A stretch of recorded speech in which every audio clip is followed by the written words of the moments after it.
नुकसान झालेली, आर्थिक नुकसान झाली, सामाजिक नुकसान झाली, मानसिक नुकसान झाली, कौटुंबिक नुकसान झाली, आध्यात्मिक नुकसान झाली, लैंगिक सगळ्यात मोठी नुकसान झालेली. कशामुळे? फक्त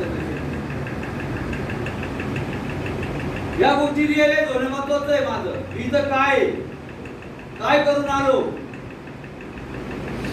जोपर्यंत ही रिअलिटी माझ्या समोर येत नाही तोपर्यंत मी यातून निघू शकत नाही.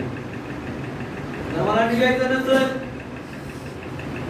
त्या गोष्टी मी स्वीकारू शकत नाही. डिनायमध्ये जगणार मी. तसं घरी जगत इथून गेल्यानंतर काय होणार आहे? परत तुमच्या हातात नशा येणार आहे, परत कुठल्या तरी रिहॅबिलिटेशन सेंटरला भरती होणार आहे. नंतरचा काय? मग पश्चाताप. अरे त्यावेळी जर मी सुधारला असतो, मला घरी टाकलं होतं, आज चांगलं झालं. आता बघ तुझ्या कर्माचे फळ. जैसे कर्मी तैसे भोगी.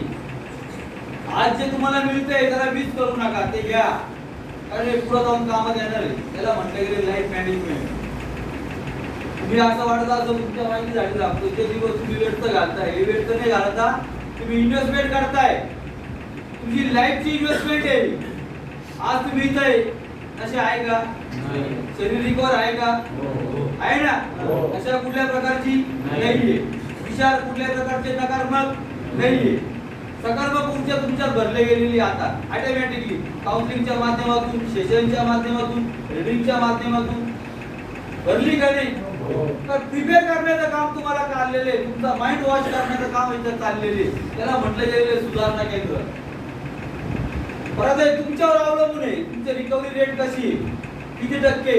कारण वर्गात ज्यावेळेस विद्यार्थी बसतो 100 पैकी 100 पास होईल हे गुरुजीला सुद्धा माहीत नसतं.